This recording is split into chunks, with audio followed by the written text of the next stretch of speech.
jealous of silly cats. These ones are video masters. Bubble Bubble, Golden Axe, Frogger, Final Fight. If I look at my stats and find that one of these games just isn't popular, I can just take the board out, get a new one, change the artwork, and hopefully have a more popular game.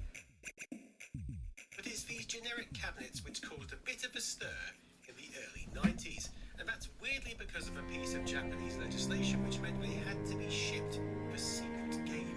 A game that the general public would never play, but which to all accounts and purposes still had to be a game and it had to be playable.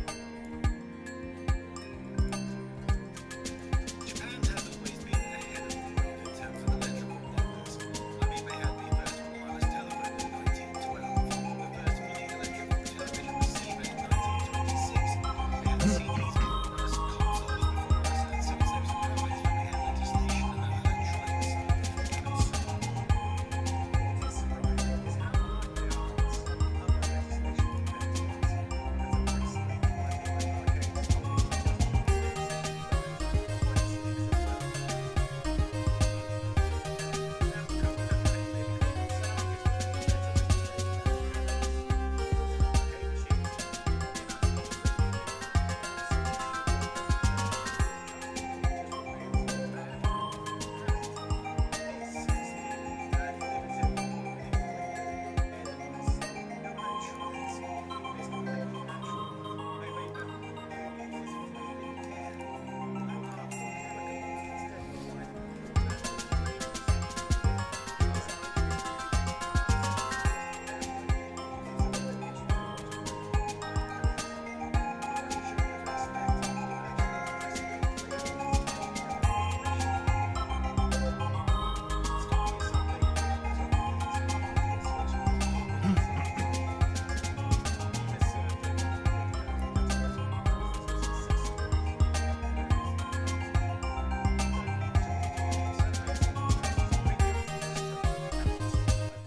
Alright. Enough of that shit. Okay. So, hello, I'm Crafty Andy. Can't see me right now until I take off screens. But hey, here I am in the darkness. Doing some video editing. Oh, what's with this setting here? Ugh.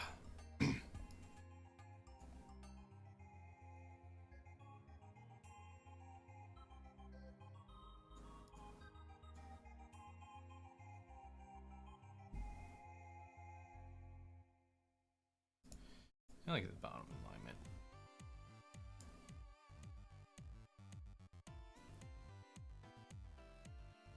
Oof, that looks. What else we got? Oh. How do we do different themes? Interesting.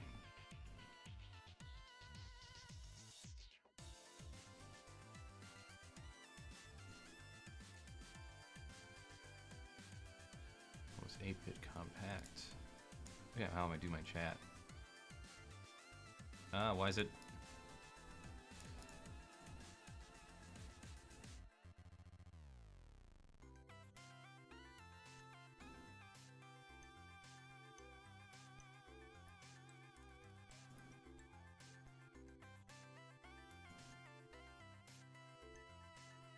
Yeah, we'll leave it there. Okay. Anywho. So, I got some editing to do on this. Basically, just, cutting out all the fucks.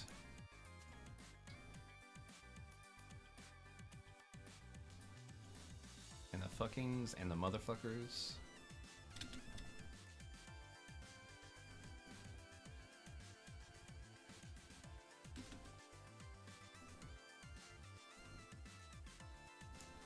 Alright, let's see. So we're just gonna look for fucks. 9 fucks.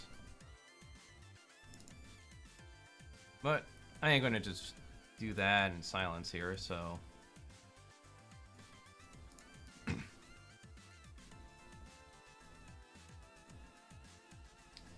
pull up a video. Let's rip some ones off. I had some in mind. Go on my watch later list. See if I can catch up on anything here,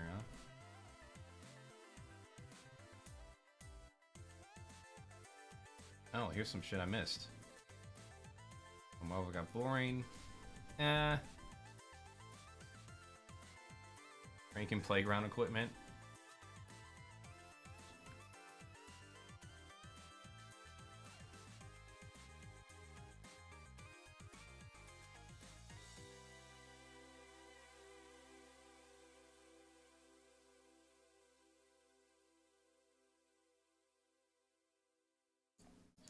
That was Mighty Doom.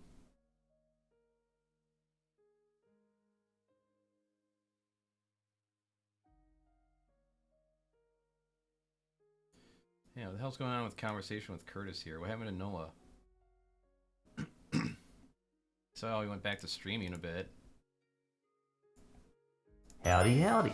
What are the most dreadful episodes of recent kids' cartoons?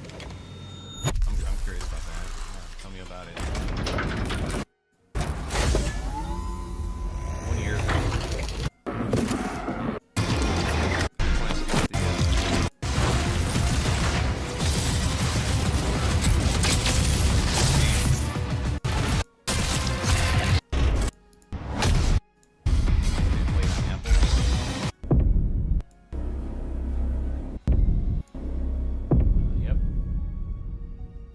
March 21st, okay. Sure, why not? An actual video game? For the good cartoons, these occasional stinkers Who the hell are these? Who the hell is this guy?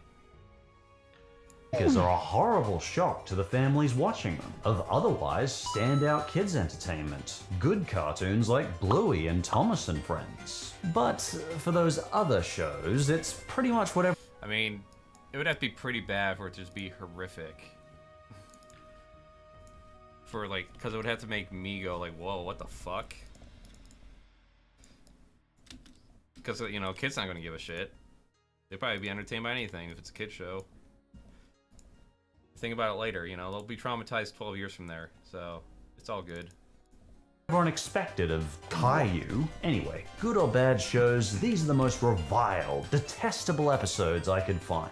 So let's check out modern kids' cartoons' worst episodes. And like before, when I say kids' cartoons, I'll be focusing on the cartoons aimed at little kids. So no SpongeBob for now, but he'll be back. And when I say modern, mostly episodes from 2020 plus, with a couple of exceptions. With that said, let's begin. With that said, let's begin. Let's start with number 8. Bluey, Charades. Oh, come on. Surely a 3-season show can manage a few bad episodes, right? If it makes you feel any better, Bluey was the hardest show to find a bad episode for in this whole video. You probably know by now, Bluey is a young kids show made by the ABC in my home country Australia, and I'm very proud of it. In collaboration with BBC from England. Maybe the collaboration is Britain's way of apologizing for Peppa Pig. And you know what? Apology accepted. Because Bluey has a humble feel, charming animation, and surprisingly realistic body language. It has excellent voice acting, and it has level-headed, thoughtful messages to kids. 99% of the time. We'll get to that. While with typical Aussie kids shows, the parents would roll their eyes. A lot of Aussie parents legitimately enjoy watching Bluey with their kids. It even has a lot of... I was at a fucking party and we're all drinking and watching Bluey together. And I'm just sitting there with my husband's like, man, when's the punchline gonna happen? When's like the... We have such a dark, horrific mind. We're just like waiting for the fucking guy with the chainsaw to come out and start cutting people in half. Where you gotta, or, you know, Daddy Dog accidentally breaks his back on something.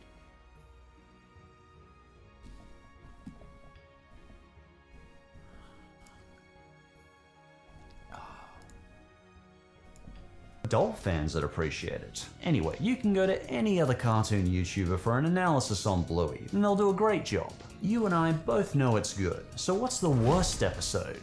Rating-wise, it was a tie between Tina and Wild Girls. These were the 2 lowest rated Bluey episodes on IMDb, which at 7.2 are still not very bad ratings. Where's the over the topness at? Come on.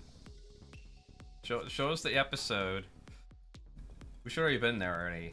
Show us like part of the episode, and pretend to be outraged by it, but do it convincingly.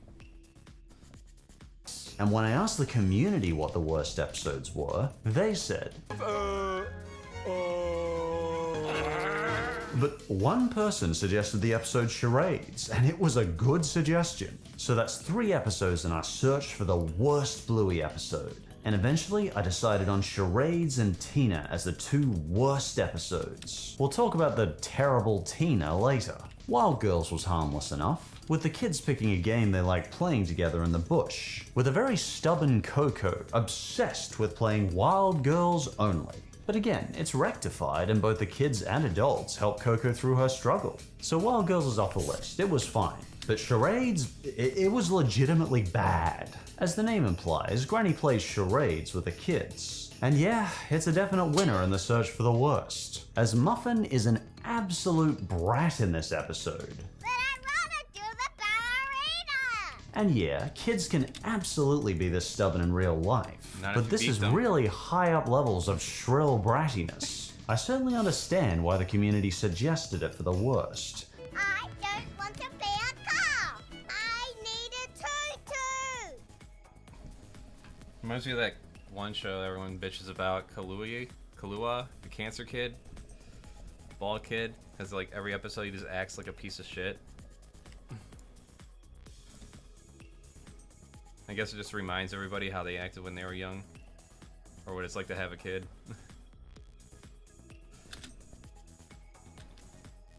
Next fucking.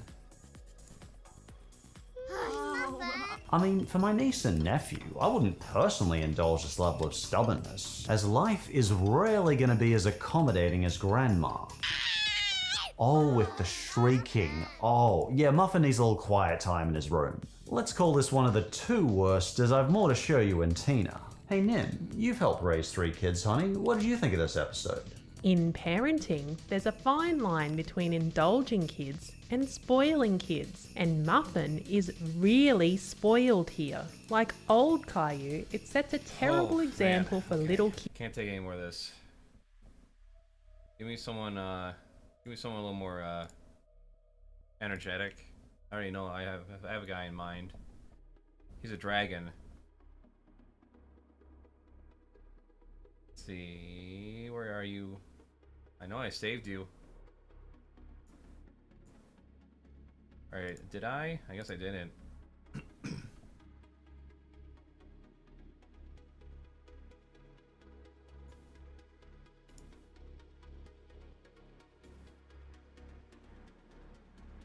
No, it was like the worst Derek Savage movie yet. Fuck it. I can't remember his name. I am Crafty Andy, and these are my thoughts. It's been a wild few years watching big fraudsters and abusers get taken down. Creep show art. Alright. There he is. Yay, Shade let's do it. Nocturne. Shade Nocturne, yeah. But let's make it happen! Yeah. I'm already liking this. Right behind you! Yay! Hey, cool cat. You know I love to help you all the time. Get over and give me a hug. Oh no! That's a great movie. Poor Cool Cat. He's so abused.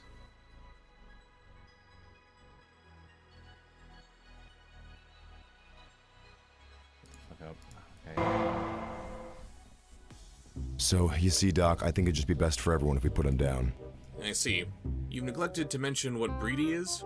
I think he's from Nevada. He's definitely a pussy, though. May I have a look at him? Yeah, sure. He's out in my trunk. You keep your cat in your trunk? Oh my god! So how do you want to do this? You want me to hold him still, or...? Is that a person? What? No, don't be ridiculous. That's definitely not a human He's being. Cool Cat. Cool is in his name? Well, I mean, technically he told me Cool is his middle name, but he's got a bunch of different people's wallets on him, so your guess is as good as mine. Tried taking off the mask. That thing is either sewn to his skin or hot glued like pizza in a furry's hotel room. Is this just a homeless meth head you put in a costume? No way, he's totally a cat, and he's in a lot of pain. Sounds like Bob What did you say happened to him? A lot of things. But the last thing that happened was he got hit by a There's Bob Shoe. What a team up.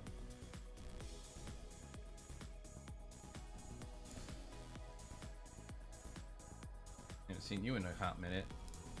truck. And the urine smell is...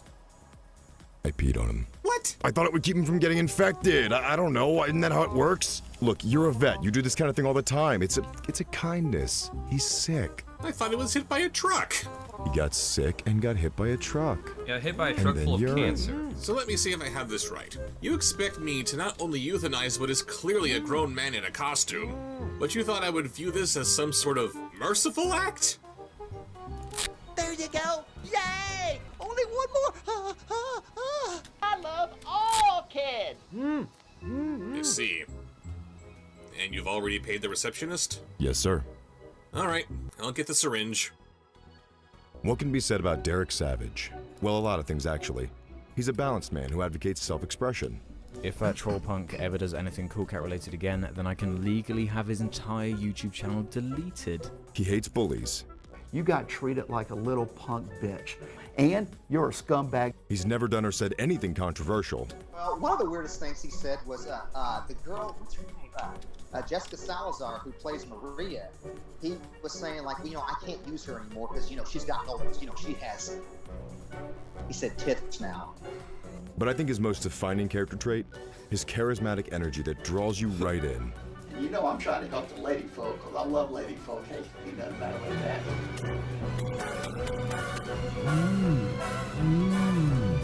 Oh my God!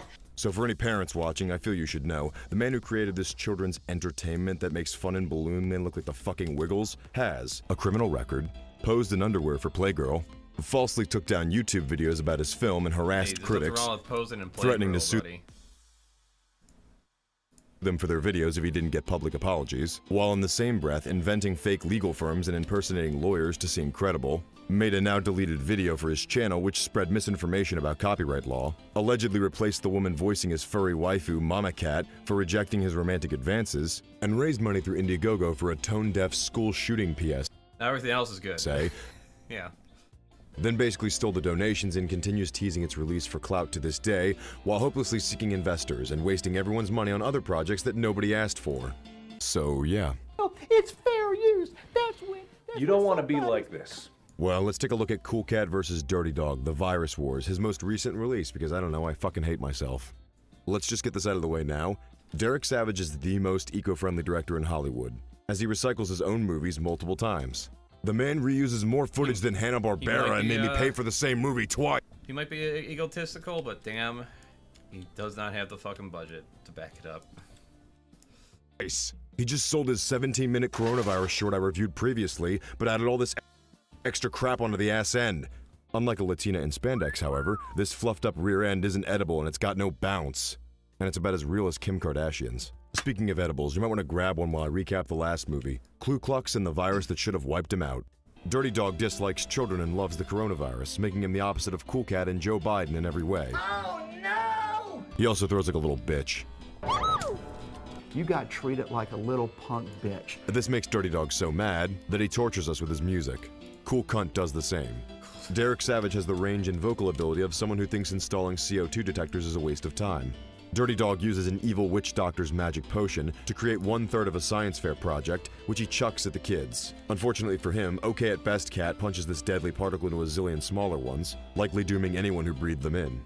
Or not, I guess, as Dirty Dog laments his defeat and decides to loudly threaten to shoot up Cool Cat's school, which should have been their first cue to call the police and warn classmates, but instead they let this raving lunatic just stand there, as per usual. And since this movie isn't called Cool Cat Becomes a Statistic, I'm guessing that Derek has shot as much of that movie he promised as Dirty Dog has shot classrooms. I got something for Cool Cat and his ugly friends.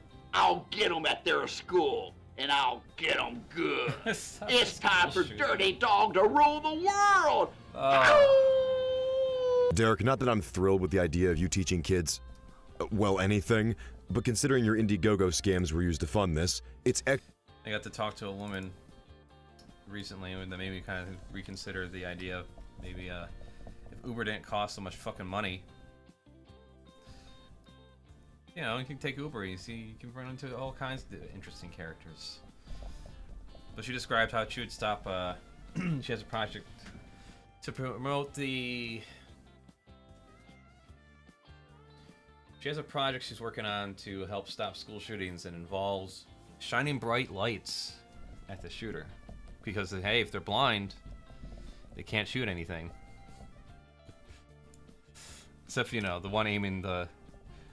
Except down at the person aiming the light at them, but hey, you know.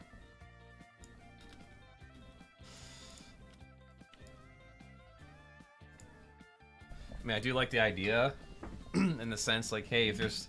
Since schools are such a fucking hotbed for shooters, just put a bunch of, hang up a bunch of bright-ass lights, so like, hey, oh shit, put on lockdown, just blind everybody. Can't shoot what you can't see. I mean, you know, no one else could see where they're going because the lights are so damn bright, but hey.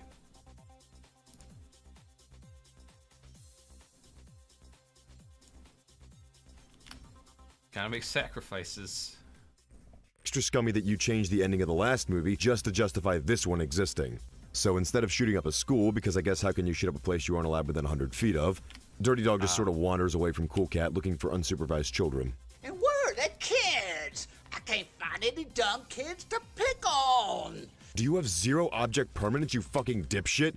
You walked away from them. They're probably right back where you left them in stunned silence. Dirty Dick gets a breaking news alert and finds out that the pandemic has officially ended since the last movie, which upsets him because he's so poorly written and two-dimensionally evil that he can throw water balloons at children 1 second, then go home and whack off to the Jim Jones suicide tapes, and it would all feel totally in character. Butch the Bully's villain arc now feels like the 2019 Joker movie in comparison. This news upsets Dollar Store Dog, whose logical conclusion is he's going to make his own virus with blackjack and hookers. Meanwhile, at the local one-bedroom apartment of Daddy Divorced Derek, Cool Cat is gaming on his daddy's crusty bed sheets. And I'm gonna jump over you, shirt. Jump, jump, jump. Ha ha ha ha. I just got you, shirt. Comes the hat. I just jumped over you, hat. Wow. I didn't edit this. It's really in the movie. Oh. Derek I was very confused. probably thinks that kids still enjoy pushing hoops with sticks. No, sorry, that's still too entertaining. Derek's idea of a good time for kids is quietly reading a coloring book and facing the corner. I know it's just a product placement, but if this is the kind of terrible flash game Derek I like how would actually facing the corner. Sorry, that's still too entertaining. Derek's idea of a good time for kids is quietly reading a coloring book and facing the corner. I know it's just a product placement. he can't be bothered to squeeze the picture down to fit in the fucking TV, or mask out the TV to put the picture behind it and just adjust it accordingly. That is some great work there.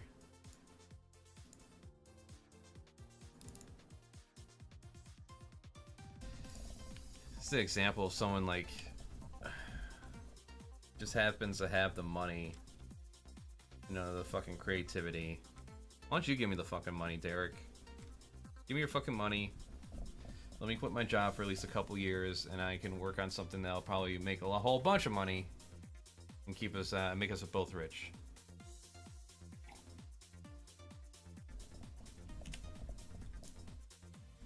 I don't expect my kids' book to make me rich or anything.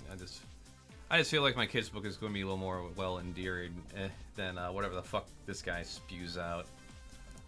But if this is the kind of terrible flash game Derek would actually play, we need to keep him away from Pong. He'd paint his trousers brown. Hey, Cool Cat. Are you ready to go to the house? I sure am, Daddy Derek. There you go. I love how they have to reuse footage from the very first Cool Cat since Daddy eats ramen noodles off a paper plate. Derek can't afford to live there anymore, if he ever really did.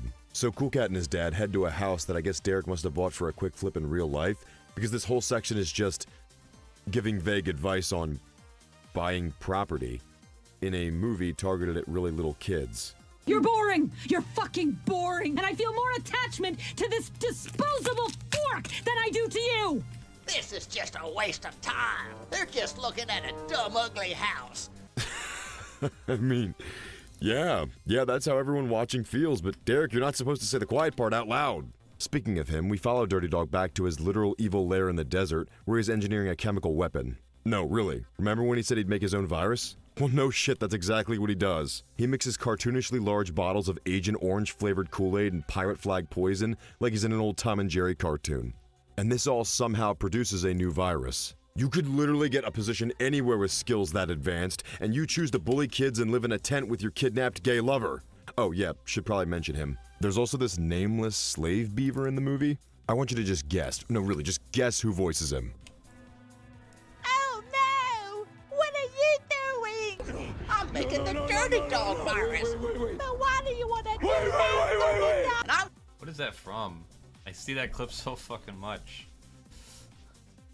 I'm going to affect all the kids. Why do you want to do that, Dirty Dog? Because I'm a bully. That's why.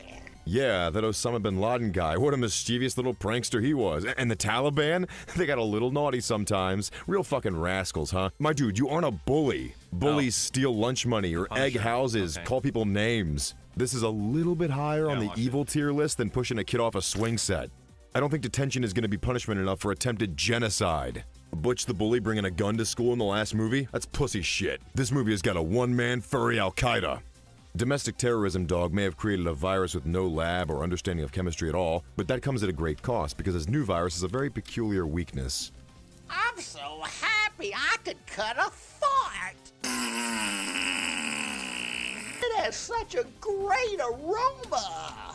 My fart is killing my viruses. Well, we did it, folks. We got footage of Derek Savage literally smelling his own farts. Guess we can add this to the list of fetishes Derek is using his films to explore. Back to the misadventures of Cool Cunt and Daddy Dickhead. I like the way that it looks, too. It's framed real nice. Just like a boogie-woogie house. What the hell is a boogie woogie house? What is this schizophrenic nonsense that Derek Savage will just exposit? Seriously though, during this whole section they don't do anything. Except walk around and look through the windows of a house they don't own yet.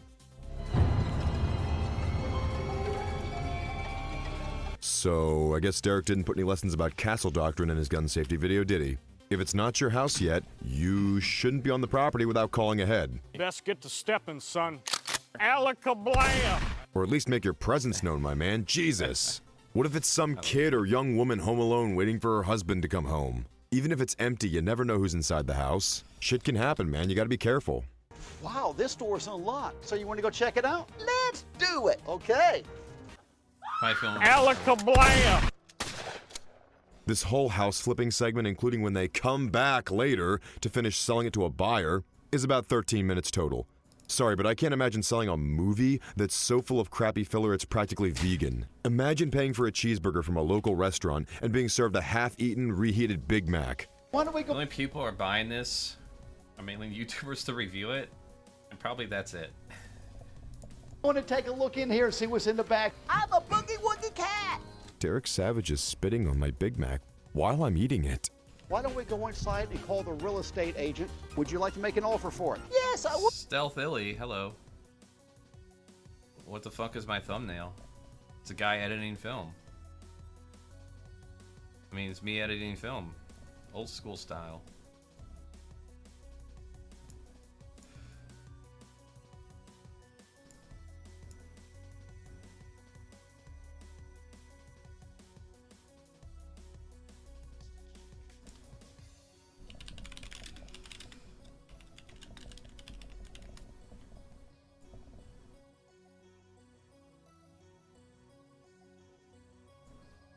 In fact, I think I just found the image I ripped it off from. And there it is. In all its glory. Yeah, there we go.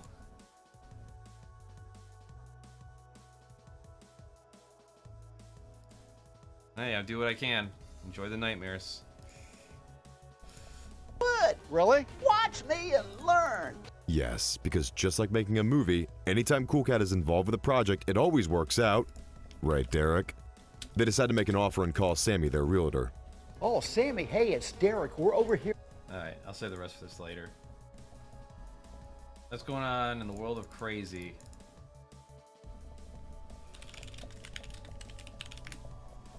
What do we got in the world of crazy? From a pastoral standpoint, Oklahoma State Senator Dusty Deaver seeks out to outlaw porn so you can give your life to Jesus. Oh, great. So you hear that, everybody? Porn's going to be outlawed and it's going to be illegal for you to look at it. Everybody. What a genius. What a genius move. You know he fucking looks at porn. Probably, considering he's in Oklahoma, he's probably looking at trans porn. from a pastoral standpoint, it should be very evident and clear why. This is the real issue you're gonna focus on, huh? Not the stagnant wages, not the unregulated corporations fucking the planet. No, it's the porno. You know, it does give me hope that people are starting to catch on just a little bit more, considering they're like booing Trump, revealing his fucking gold-soaked shoes. Like, maybe people are actually starting to catch on, like, hey, maybe we should focus on actual, like, policy and practice, rather than, talking, empty platitudes. Excuse me.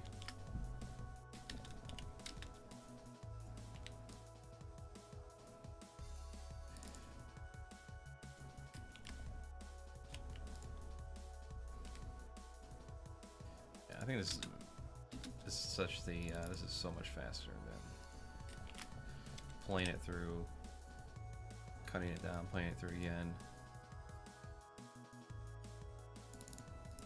Satan would want young men, especially, bound up, and their consciences overburdened in conviction. Consciousness overburdened. Well, you know what makes people look at porn more is when you try to shame them out of it. All right. If you try to shame them out of it, it just makes them think about it more. From porn usage. It's in the church, too. Every person who's watching pornography knows in their conscience what wickedness it is. No, they and don't. how harmful it is. But No, it's it's so not. hard to turn away from. And I'm telling you right now, if It's you not will so har- turn and look. It's not so hard to turn away from it after you're done coming. I mean, after you ejaculate, it's like, okay, back to the barbecue.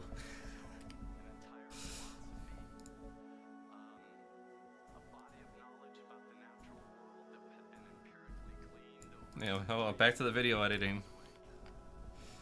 Give me a fucking break, man. To Christ and see that what he has offered in his life, Offers death, nothing. and resurrection, in the forgiveness of sins and eternal life with God, is infinitely more than anything you could ever find in the offerings of pornography. Then you do it, all right? You ban yourself from it. Don't try to force it on everyone else, you stupid fuck. What a fucking... He believes in freedom, though, right? He believes in freedom of religion, freedom of speech, freedom of individual responsibility. Christ offers true companionship. He offers true... He's gay for Jesus. True companionship, unlike my fucking wife. grace and love. He laid down his life for you.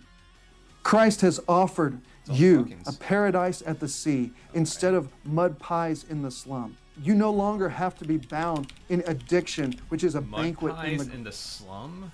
That's such a weird comparison. What do you mean? What are you referring to in that? Like people living in poverty? Like, hey, you know, if you stay away from the porn, instead of living in the mud pies and the slums that we people like me perpetuate and create for you, you can live in a paradise. Or does he have like a fetish for mud pies? Does he have a fetish for mud pies, like girls rolling around in the mud?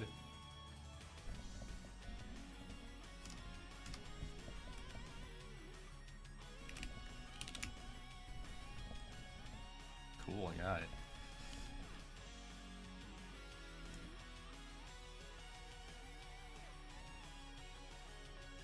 Alright, so we just got one little thing to delete here.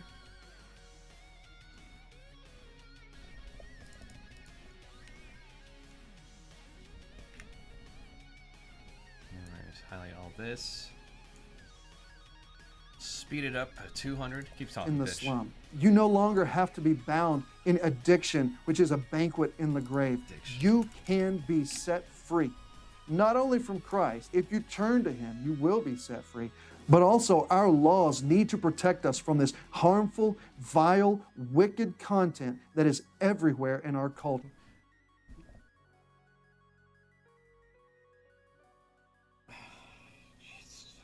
What is with these porn bands coming out? This is some fucking psychotic, scary, spooky shit. Am I living in the fucking 1910s? What is this? Sure. Not only is it biblical to ban pornography, but it is also I don't give a shit what's biblical. Go fuck yourself with your Bible. Alright? Go stick it up your ass sideways. Who cares? Who gives a shit what's biblical? I don't believe in it. Go fuck off. Constitutional to ban this obscenity. You don't like it, don't look at it, don't make it, whatever. The only one that has shame of it is you.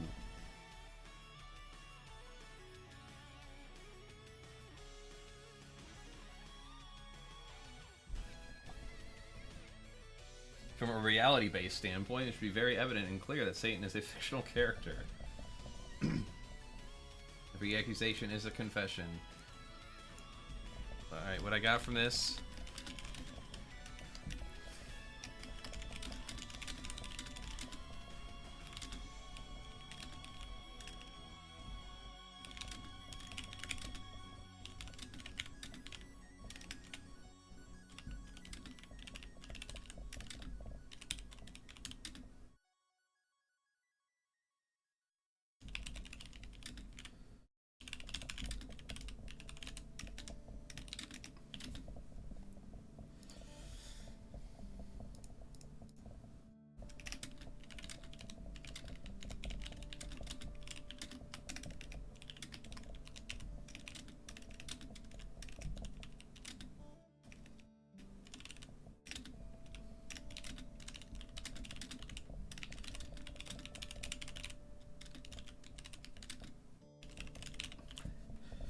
What I got from this is that the content this man enjoys involves erotic foreplay.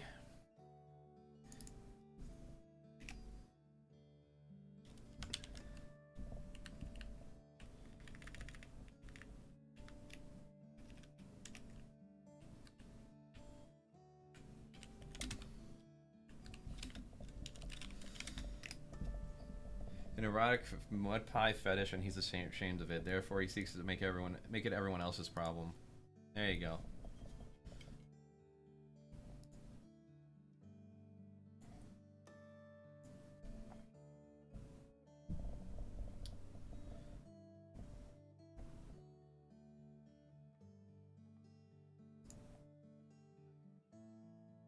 Oh, what else we got?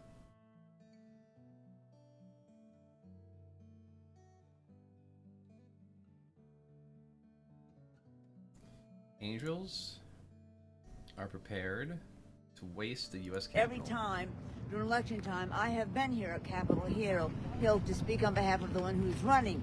You all know who I'm going to say. Yes, it's number 45. Yes, it's Trump. I'm just going to say his name right now. Why not? God talks about him all the time.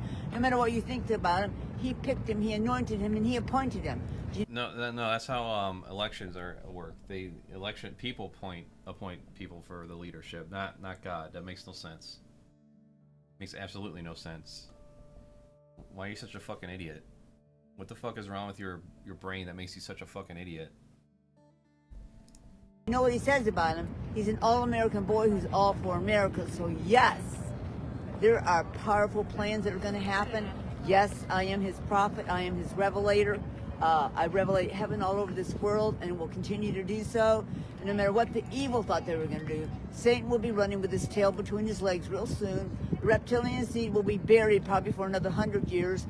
So don't worry about all that stuff. You're wasting your time following it. He's a loser. Yes, I'm talking about the Lord of the Flies, because Jesus is the Lord of the hosts.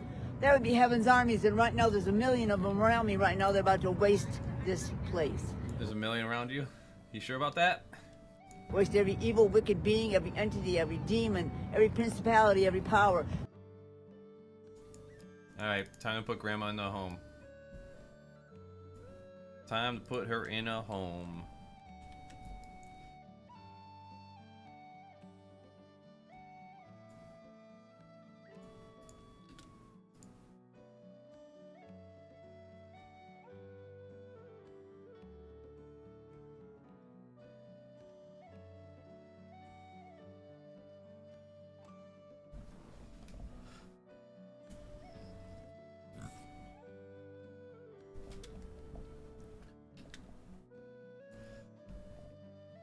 Yeah, let's get some Velma on there, because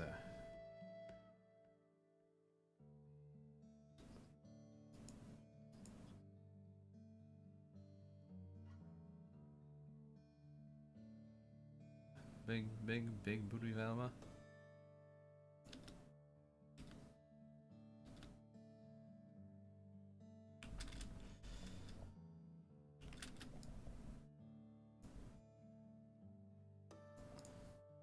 Yeah.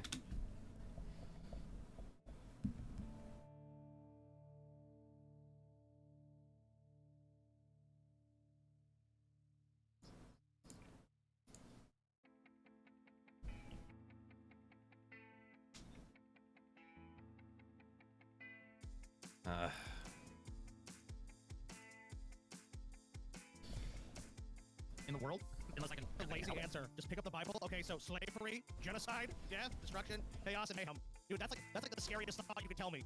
Is that, oh, I'm worried about supposedly the next one. That's where my philosophy comes from, the death cult. Wow, that triggered a reaction. You know, talk show Bill. Wow. You know, talk show Bill Maher. Bill Maher. He's upfront about that, but he implied that Speaker Johnson is mentally ill. I mean, yep. I mean, he doesn't really have much room to talk these days. I mean, about that. Anybody who would hold the Bible up and say, "This is my worldview," is pretty much in, like, I don't know, the apotheosis of evil. Also a guy that don't even knows what's in his speech. I think it's just like, that's how lazy Mike Johnson is. They literally just grab the Bible, like, this is my ideas, and people go, oh, okay, Christian. He's a Christian. I'm a committed Christian. That's all that matters. Like Judge Speaker Johnson mentally ill, compared him to the recent shooter in Louisville who gunned down 18 people. And Bill Maher said this simply because... Bill Maher said... Shortly thereafter, Jen Psaki, who's host of MSNBC, she chimed in, and what she said is, yeah, you heard right. The Bible doesn't just inform his worldview. It is his worldview. I mean, shocker. Shocker, right? Okay, don't fall asleep now. You got a lot to go. There's a lot more there. Dude, this guy's the one arguing. Okay, like it's kind of like going back to election argument. If there's a battle for my soul, right? And on my right is this guy. It's like, Scotty, you've got to follow God. And then the other side is like, I'm like the devil. Just break to our side. But I'm going straight in hell. This is the worst possible guy to put out there to convince me Christianity has any merit. God is audio. Very quiet. All right, here, I'll fix it for you. Oh yeah, God. Oh, we really need to boost this guy's audio. That's the problem with this video. The audio isn't high enough. It's not loud enough, guys. There you go. Go ahead and boost my audio up. Folks, there are 3 reasons why I believe Bill Maher wants to exist. Hell yeah. 3 reasons why I believe Bill Maher wants God to exist. No, it's so dumb. Look, Bill Maher really wants God to exist. Like, no, he doesn't. Yes, he does. He really wants it to be the case. You know what I think this is? I think this is one of those guys that probably actually agrees with Bill Maher a lot of shit, and he's just like hoping like this will turn Bill Maher to the right side of this debate. I honestly think a lot of these guys feel like Bill Maher's creepy ass smile.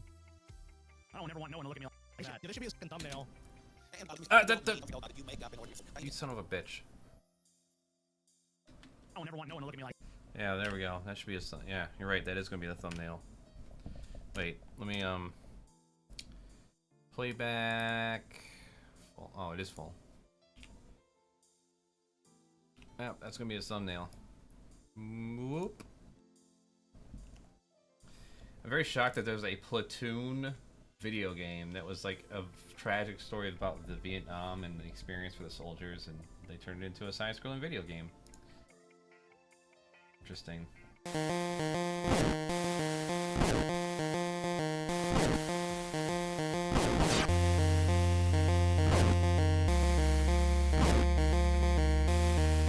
And what stage do war crimes you get? Yeah, exactly.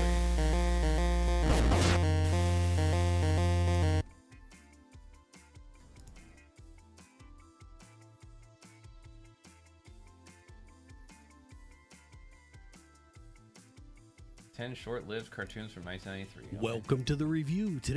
Sure, why not? Today we're taking a look back at 10 cartoons from 1993. I want to watch Cadillacs and Dinosaurs. I watched the first episode. It seemed that ran for only 1 season. Some of these were great, while others were horrible. A season is defined by how many weeks it airs, not the number of episodes. For shows that aired 5 days a week, 65 episodes were produced for a 13-week season. Leave us a comment below if you remember watching any of these. Number 10, Family Dog. That's a logo of the fucking dog. Oof. That fucking title. Horrible. Horrible. It's wretched.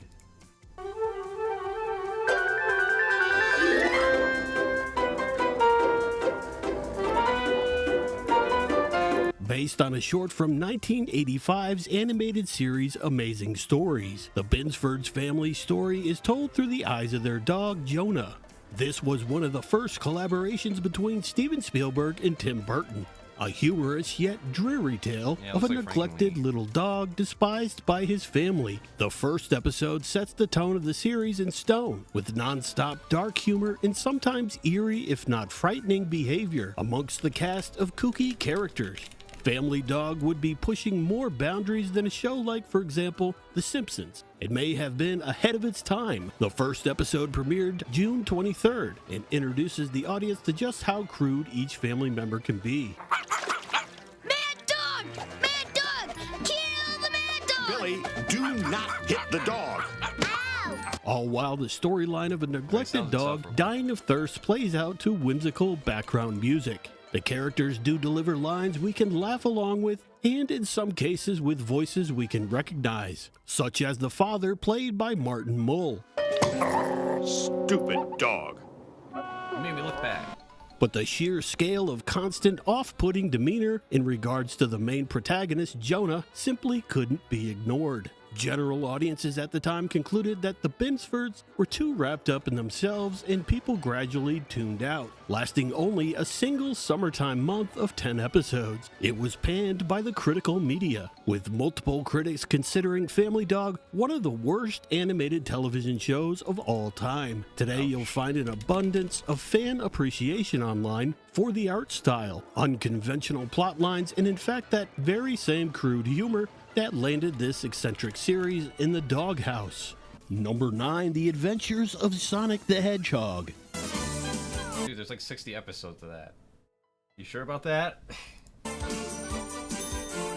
It's The chilly dog-fueled fearless hero uses his supersonic speed and teenage angst to oppose the despicable Dr. Robotnik.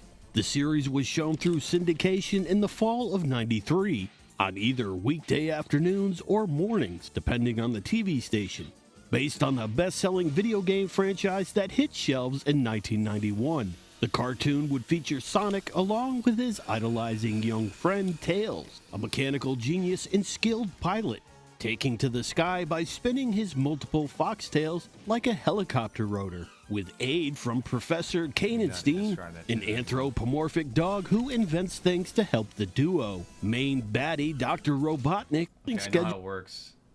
A series depicting all new Dennis the Menace. He voiced Henry on the '86 version, and after the '86 version had been fan, the troll line aside to a samurai.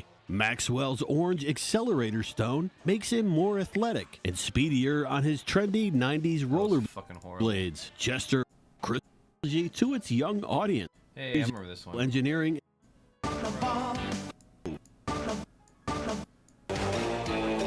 Crow Ninja Turtles and was overlooked by many. Number 6, Crow.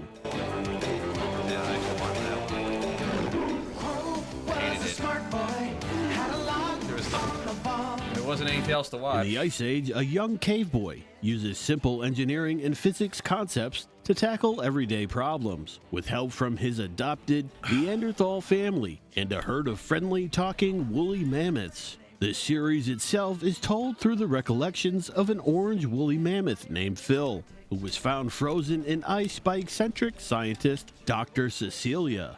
After defrosting Phil, he begins to tell Dr. C and her assistant Mike tales of life in the Ice Age, including stories about his friend Crow, a Cro-Magnon boy, being produced by the Children's Television Workshop, which these days goes under the banner Sesame Workshop, meant that every episode was going to rely heavily on the theme of education, introducing the basic concepts of physics, mechanical engineering, and technology to its young audience. Comprising the cast of characters are the selfish leader of Crow's adopted Neanderthal family.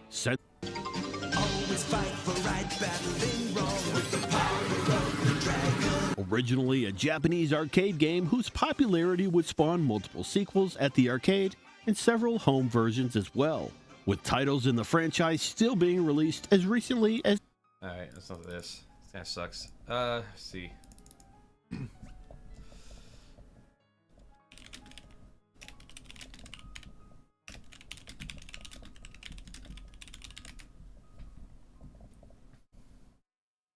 Oh yeah, I do want to do a live stream of Christian cartoons, so I wonder if I can watch any of these without getting copyrighted, so... Oh, let's see. Let's do Job. Oh, they remade Superbook, that's right, into some 3D shit. I want to watch, I'd rather watch the original. Of course, there's no comments allowed. There's no way they're gonna let me watch the newer ones. They probably copyright the shit out of it.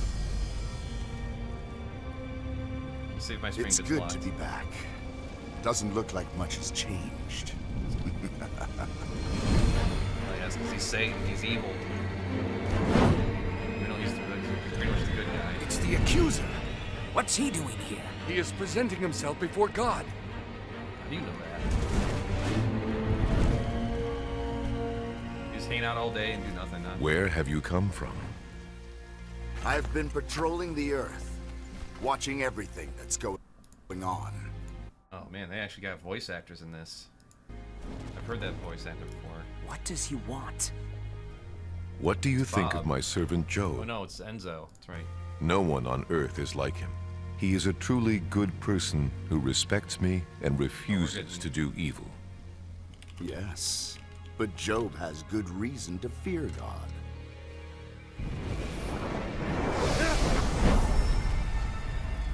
You've always put a wall of protection around him and his home and his property. You've made him prosper in everything he does.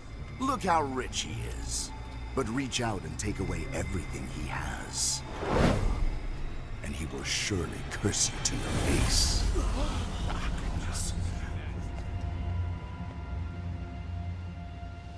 All right. You may test him. Do whatever you want with everything he possesses, but do... Bullshit. They're changing the fucking story. That's not how it's written in the fucking Bible. not harm him physically. Actually, let me see. I mean, God lets it happen is the same thing as him doing it, right? Pretty much.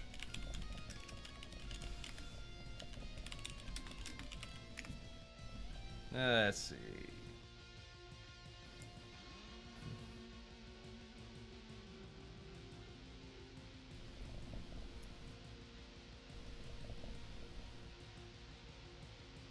I know what the characters are.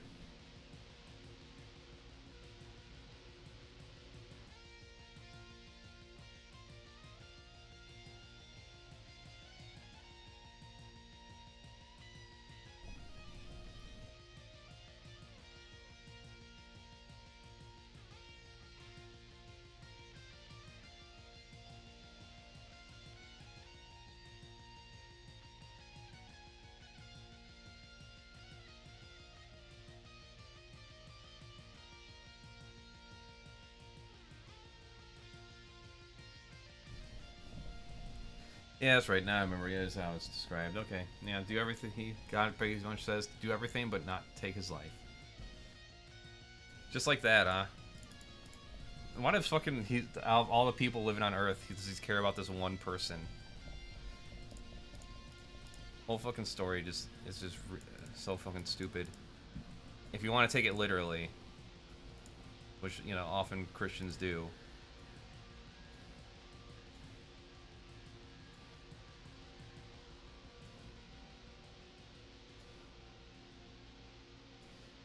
Trying to figure out what the fuck do I want to call this.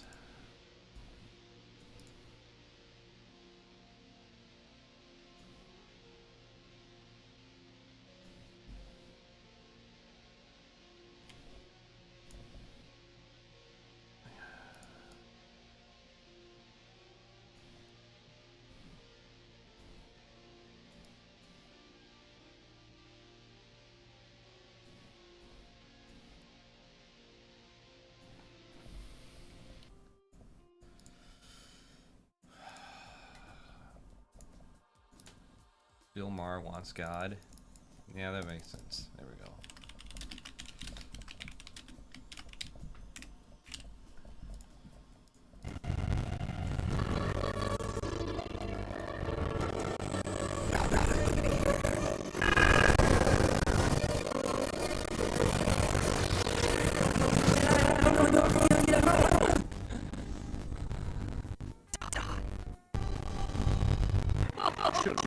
Only good things from the hand of God, and never anything bad.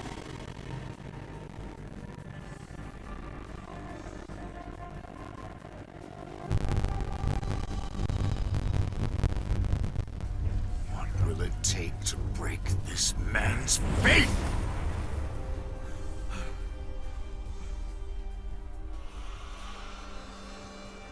Stop and think. Do the innocent die? Trouble and wind does not spring from the soil, and trouble does not spout from the earth. Is a person proved innocent just by plant trouble and cultivate evil? Consider the joys of those corrected by God. Do not despise the discipline of the Almighty when you sin.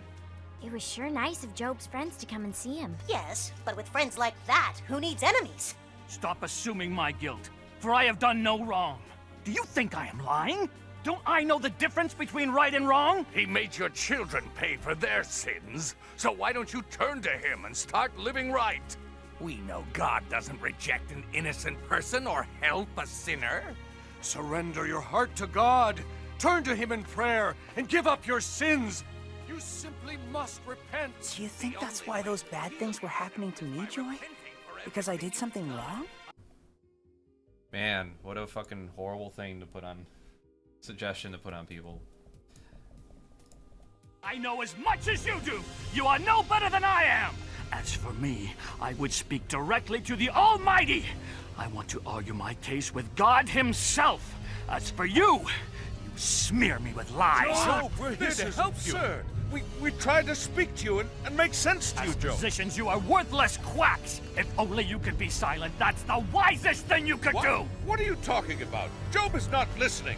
We should not even have come.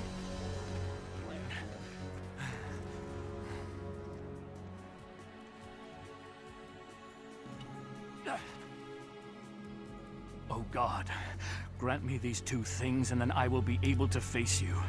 Remove your heavy hand from me and don't terrify me with your awesome presence. Now summon me and I will answer. Or let me speak to you and you reply. Tell me, what have I done wrong?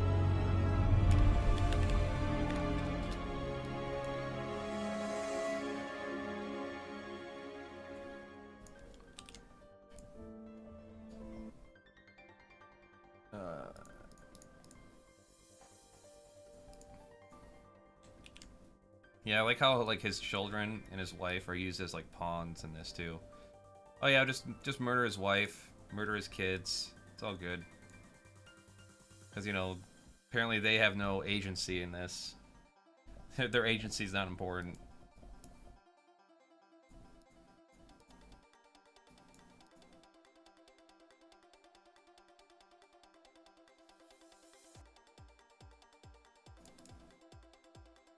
Even though, like, God knows everything, he would know that he wouldn't repent. He wouldn't turn away from him anyways, so... You know, it's all for nothing. It's all for the lulz.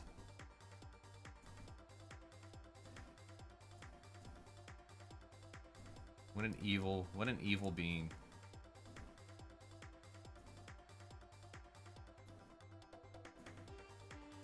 Yeah, this font sucks. Zoom out more. Well, yeah, it actually is pretty readable.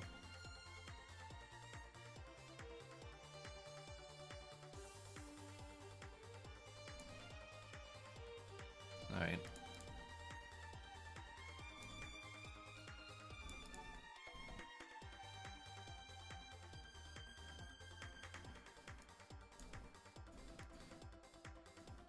I go through the rest of this here.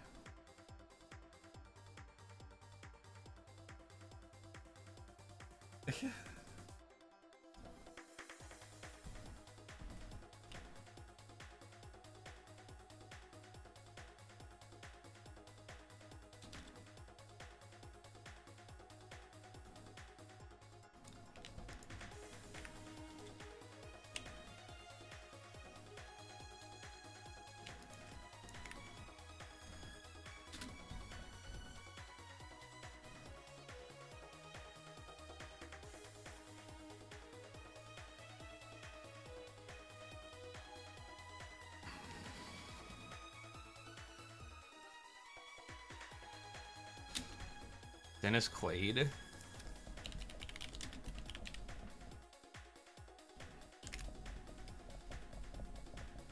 looks not. Yeah, it looks nothing like. All right. I gotta put that in there. Say 11.3.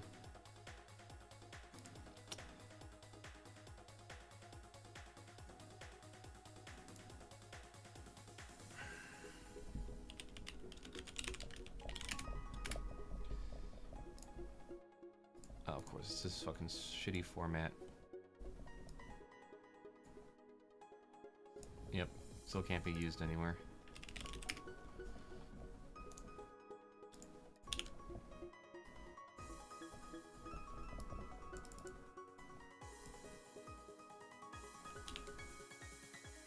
Anyways, let's look at Superbooks. I was I didn't know what I was gonna find. I saw the flashing light just a coming down. Oh, what a beautiful sight.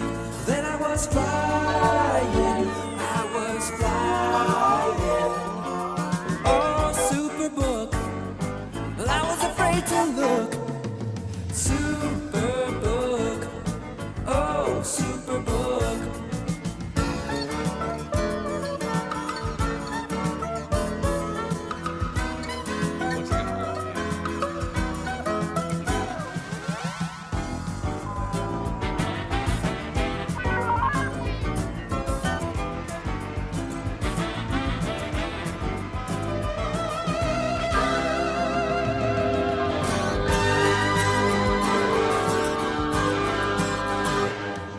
You know I wanna go back again.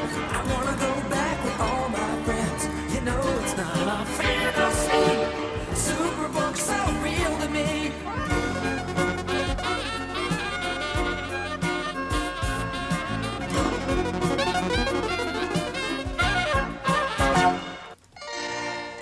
Our story for today, The Patience of Job.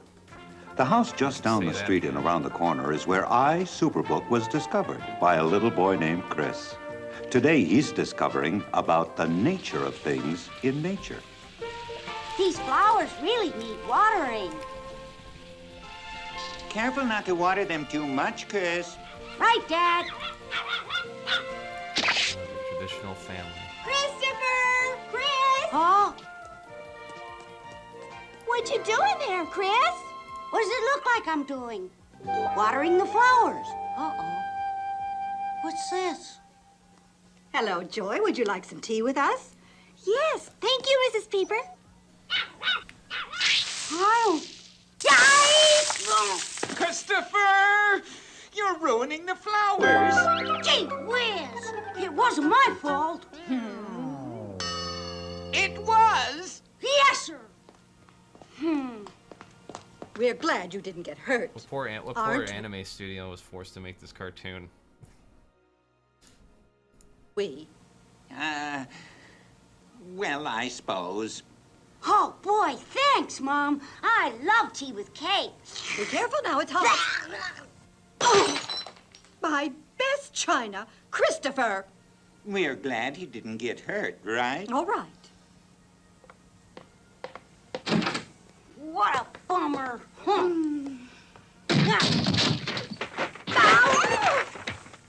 Now what are you up to, young man? Can't you be a little more quiet? Troubles always come in bunches.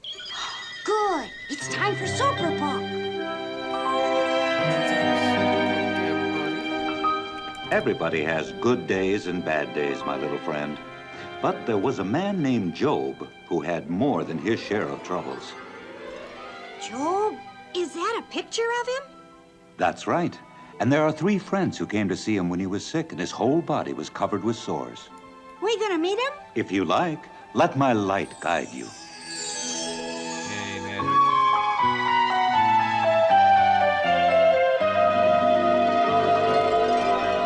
Some creepy demon is speaking out of that book, kidnapping children.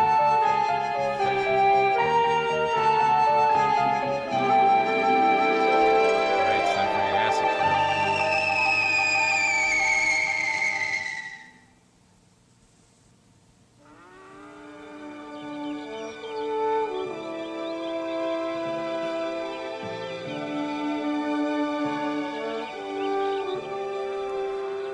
Bump. Oh, Gizmo, I wonder where Chris is. Help! Get me down! Look, Master, stuck up. Help me down! I'm scared. Alright, well, I ain't doing this. I ain't gonna do a live stream of Christian shows. This is way too fucking dull. Chris, you climb bigger trees than that. Well, at least I can get the lay of the land. Be better off watching Speed Racer. Trying to get that passed. Fuck that.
Was saying it, and he chose the halfway point.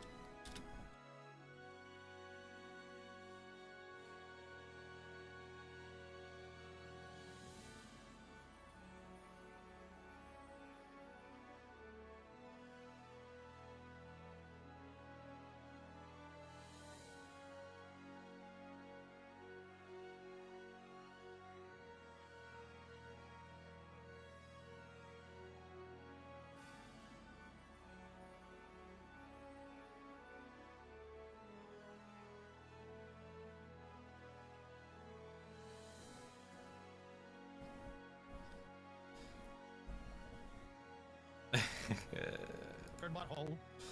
What would that look like?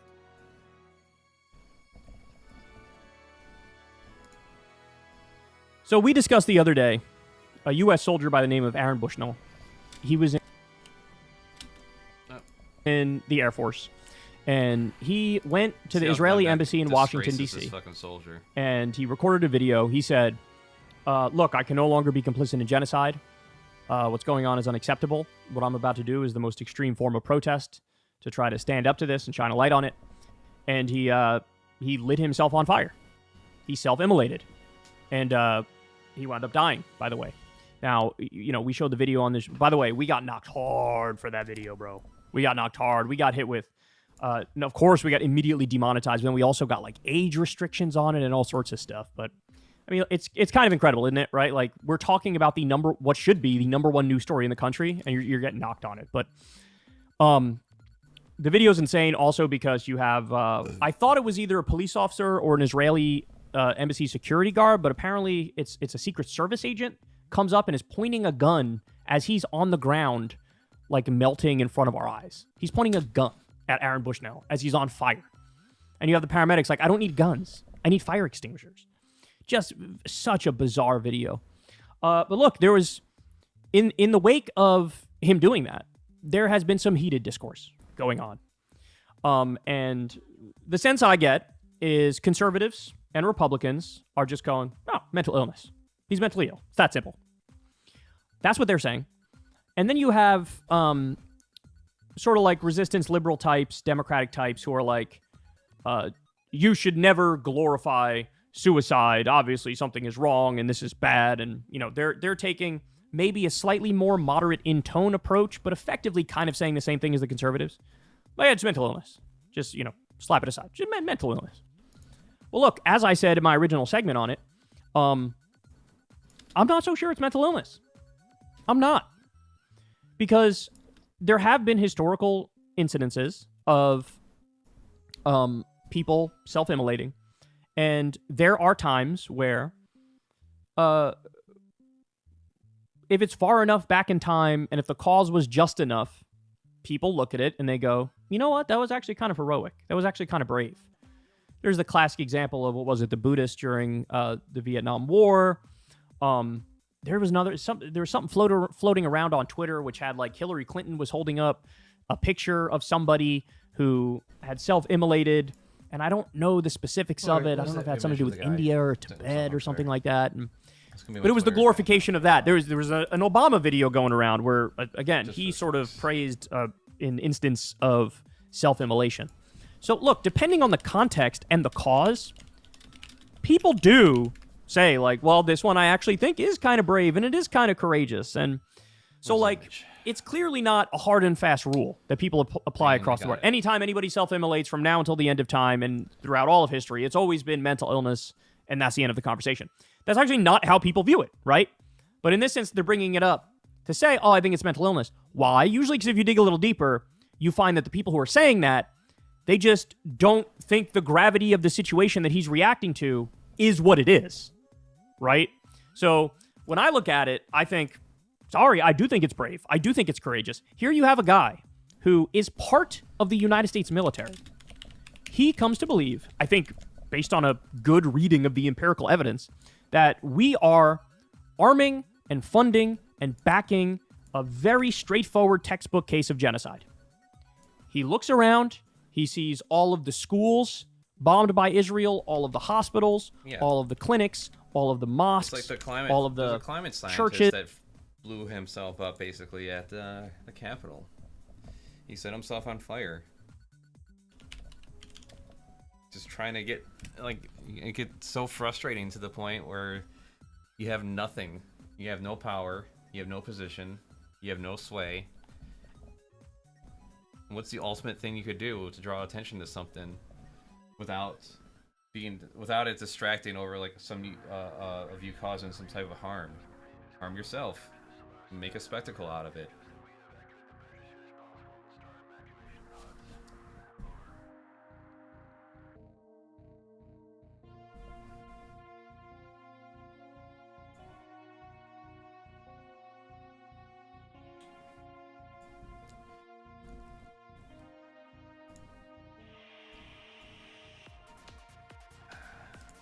Profile.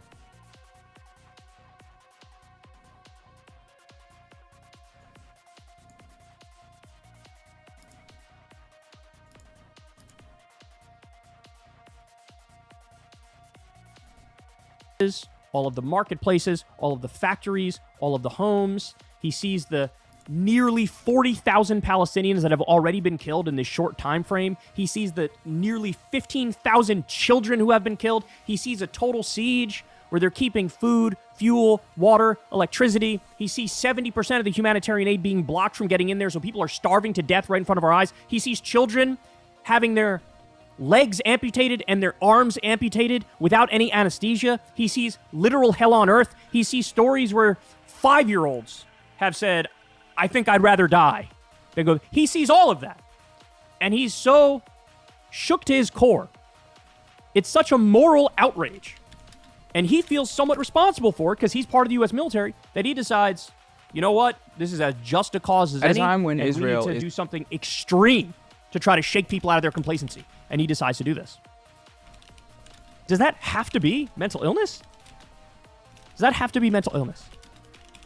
Because I gotta be honest with you, where I see it is much more likely to be mental illness are the pictures coming out of Gaza with all the Israeli soldiers holding up lingerie of Palestinian women whose houses they raided. I saw a picture today of an IDF soldier inside a crib holding like a Tweety Bird stuffy. This is in the house of a Palestinian family where we don't even, that baby might be dead. That baby may have starved to death. That baby might be in a hospital. That baby might be laying under the rubble somewhere. And they're taking a cute little picture in there, snuggling up to a Palestinian child's stuffy, joking around, ha ha he he. The videos of the people ransacking stores of Palestinian merchants who have no connection whatsoever to Hamas.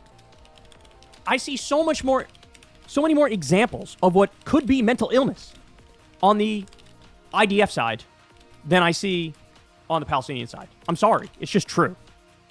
So, but look, again, our response collectively in the United States appears to be whatever is sort of with the dominant narrative and the dominant position is explained away or just accepted as okay.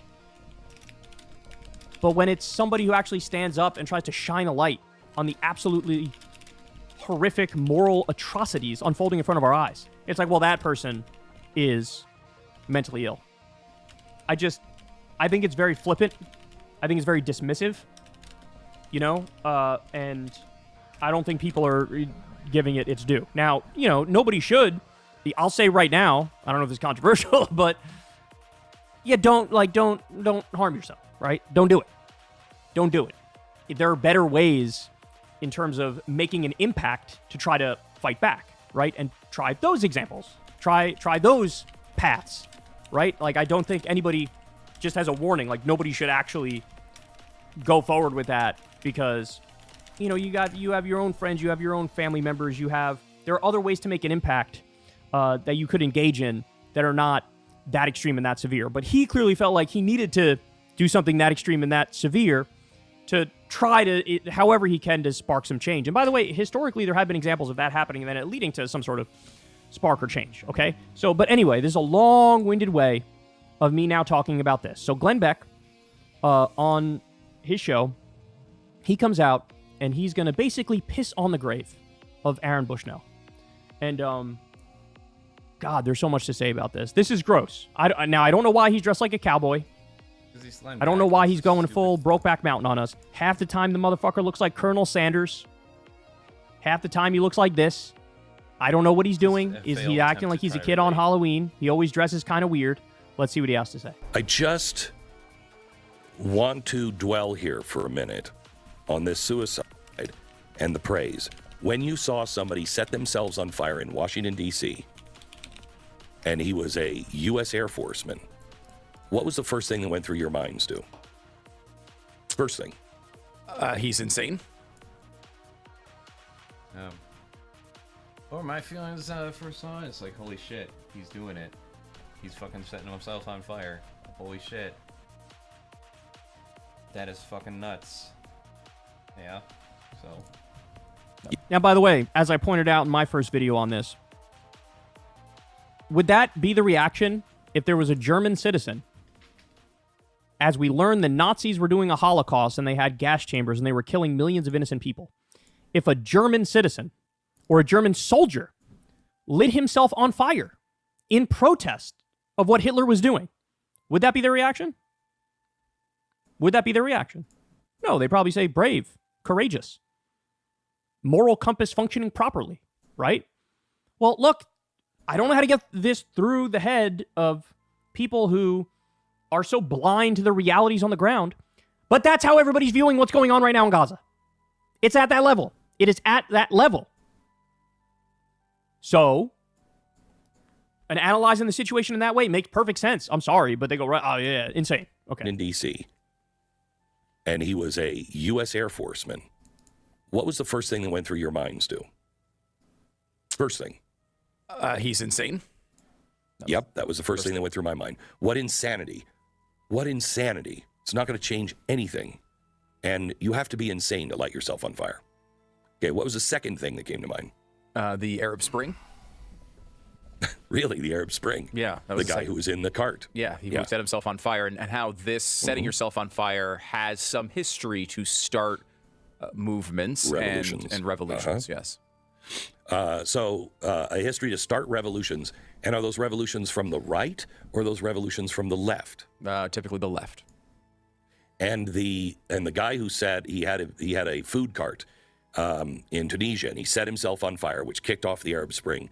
Did the media and all of the people that were somebodies praise him or say that he was a bad guy? They praised him. They praised him. Well, by the way, that's not what they're doing here. They're barely talking about him, if they talk about him at all. And they're also trying to hide his motive. That's what's happening now with Aaron Bushnell. That's a fact. They're going to act like that's not the case. So now let's see. Seems like if we have a box of things to do, just a whole checklist, seems like we've checked off the Arab Spring, okay? We are now praising this. Think of MAID up in Canada. MAID is medical assistance in dying. This is ideology prized over life. They are now allowing people who are handicapped, have mental disorders, to be killed. What? I mean, all right, hold on. I'm gonna play this out in just a second. But let me say this: you want to have a debate around the edges when it comes to physician-assisted suicide? I think that's fair, right? There's an open question. I'm very libertarian on social issues, live and let live. But there's an open question in my mind: should we strictly regulate it to limited circumstances where you could legally take your life, or should you just say, hey, freedom's freedom, including the freedom to die? So whatever, very few rules and regulations around it. But like, would Glenn Beck say to somebody who has stage 4 cancer and is in excruciating pain 24/7, they should not be able to legally end their lives if they so choose, surrounded by loved ones, going a peaceful way that doesn't hurt? Is that what he would say? Because he's doing an attack on physician-assisted suicide here. I want to know, what are the limits of that? Are you saying in no circumstances ever is it okay and acceptable? Because I think that's crazy. And I think that's, by the way, deeply anti-freedom, and it's hilarious because, he'll be out there pretending like he believes in freedom more than anybody else on another day. Have we forgotten what happened the last time that this was done? Think about the DAs releasing criminals back onto the streets. We know this is not working. Some of us knew this was bad when they said we're going to reimagine police. Now? We know this is not. Think about the DAs releasing criminals back onto the streets. We know this is not working. Some of us knew this was bad when they said we're going to reimagine policing. But Trump has 91 criminal charges. He's already been found liable for fraud a number of different times, and you still suck him off. Oh, tough on crime. Unless the criminal is Donald Trump or Netanyahu or Wall Street goons who do fraud as a business model and steal from regular Americans. Spare me the I'm tough on crime nonsense. Again, is ideology more important than life? The border, keeping it is ideology more important than life? Open. That ideology is more important than human life. Keeping the border open because of fentanyl, more important than human life. The border's not open, you absolute fucking lying jackal. We are becoming a culture of death. And this suicide and the praise from notable people in America that this is heroic is a very big signpost we just passed. Ideology over life. Okay, I can't. Get Guys, fucked, Bill. The whole point of what Aaron Bushnell did is to say, you need to start caring about Palestinian lives, about innocent civilians, about infants and toddlers and grandmas and grandpas in Gaza who are being murdered and carpet bombed on a daily basis. The whole point was, for the love of God, value their lives. Let me shine a spotlight on it. Let me do the most extreme form of protest to shake you out of your complacency. The whole point was care about their lives. And he comes out here and says, we're glorifying ideology over life. You can make an argument that the people who are against Aaron Bushnell are doing that. The ones who are trying to call him mentally ill. Like, if I was there and he told me he was going to do that, I would be like, no. And then do everything I can to stop him. It's just a fucking natural reaction. It wouldn't matter how much I would believe that his action would spark a response, a movement, or whatever. Like, who would?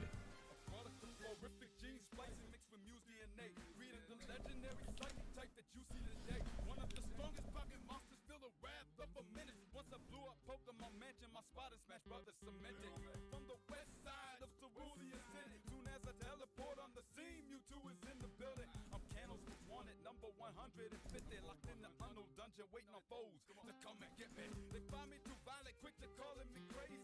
Do a couple movies, now they all want a million. Picture me rolling up my energy.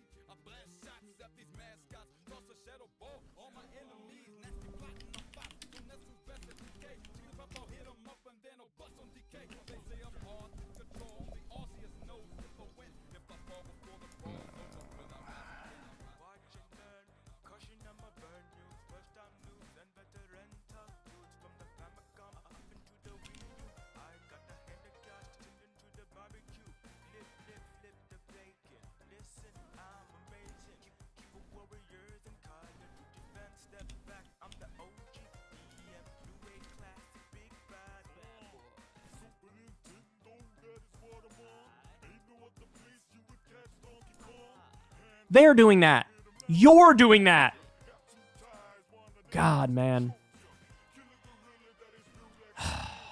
What I've learned from doing this show is that it doesn't matter how black and white a scenario is. It doesn't matter how few shades of gray there are. People will debate literally anything, right? They will look at a textbook genocide and rationalize it and justify it and obfuscate and deflect for it. And that is just a hard thing to swallow. Because you think, wait, I thought on some core level, I thought we all agreed on some things. That's not true. That's not true. And Glenn Beck can come out here and totally mangle and twist reality to be the opposite. Saying, oh yeah, you know, we're valuing death. This is ideology over life. We're celebrating death. Tell me again who's celebrating death as you guys cheerlead the carpet bombing of children in Gaza, 14,000 dead kids, and you guys still want to send money to Netanyahu, still want to send weapons to Netanyahu, still want to do a wider war in the region with Iran and Hezbollah. Tell me who's worshiping death. Tell me again. Jesus Christ. So, pissing on the grave of a brave U.S. soldier who did the most extreme form of protest to stop a genocide. Pissing on the brave. So, by the way, let's end on this facetious note here. But this is what they did to us for years. So I'm going to just throw it right back in their face. Why do you hate the troops? Why do you hate the troops? This sounds unpatriotic. This sounds un-American. You're criticizing a brave U.S. soldier who's a hero? Why do you hate the troops, Glenn Beck? I can't stand these people. All right, guys. That's the show. I love you all very much. Everybody do me a big favor. Subscribe to the channel. Helps out massively in the algorithm. Costs you absolutely nothing. You know the standard pitches that I make here, shameless plugs. Click that like button, click that subscribe button, click that bell icon so you get a notification every single time a video drops. Please consider supporting the show on Patreon. I've never made a deal with an advertiser. You guys help fund the show from the ground up. So that link's below if you'd like to help, or you could tip with the YouTube thanks button as well. You can sign up for Crystal Kyle and Friends. All right, I love you guys. I'll talk to y'all tomorrow. Everybody have a great rest of your day. Hey, y'all, do me a favor and like and subscribe. It helps out big time in the algorithm. Click the bell as well for notifications when videos drop. And watch that video on screen right now. You know you want to.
Let's see. Alright, let's finish this off. I'm almost done.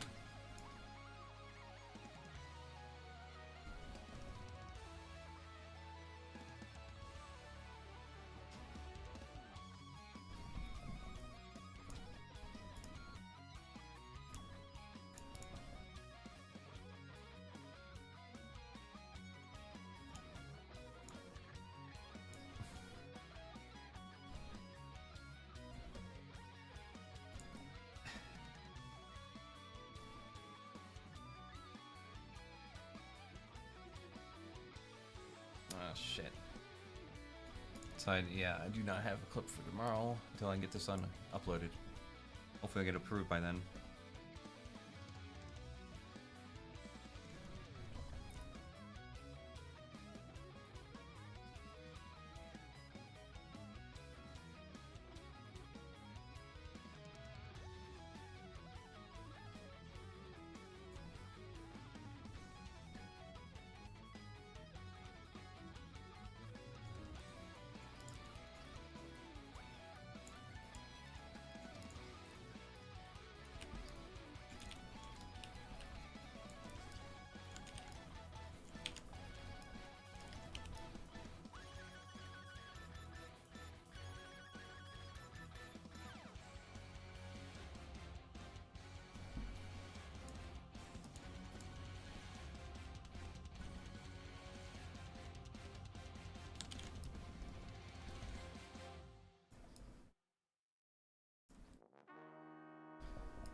Love you.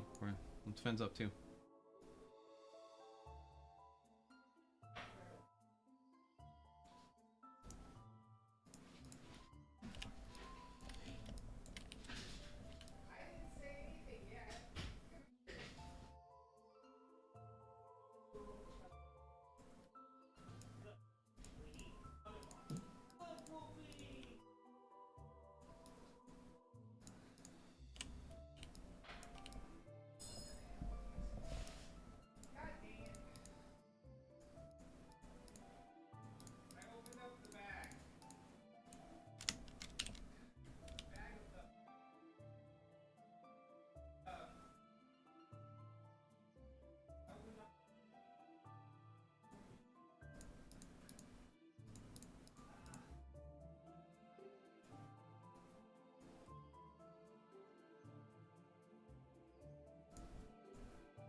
There we go.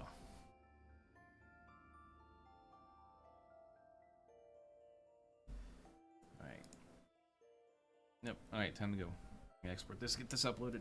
Good night.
Good evening, everyone! Principal Flick here! Welcome to the Kakariko High Prom! You all know the drill now.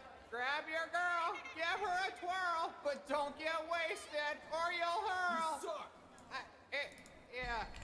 I'd also like to mention that Link from Hyrule High has joined our band on guitar. Now everyone, get ready to dance!